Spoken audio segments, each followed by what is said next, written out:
Ассалаумалейкум ағайын. Мұндағы орталыққа бүгін 3-ші келуім. Аяқ сырқырап, белі ойбайлатып, басымда жиі ауырып тұратын жағдайға жеткен болатын. Түнгі уақыт бір мезгіл ұйқыдан да шыр етіп оянатын көздерім көбейіп кетті.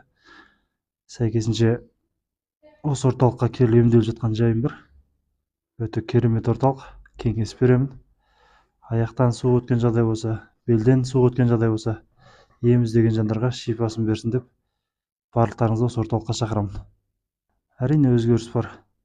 Кеше мысалға дәл осы терлету аппаратын тұтқанымда бір 10 минут тұтқанда уже белім сырқырап, жанымды көзім көрсеткен. Бүгін кеше биоток қабылдағаннан кейін бүгін міне емін еркін отырмын осы жерде. Яғни ем өзінің нәтижесін беріп жатыр мен үшін. Аяқта бұрынғыдай суық емес, қазір ұйқым да реттеліп келеді.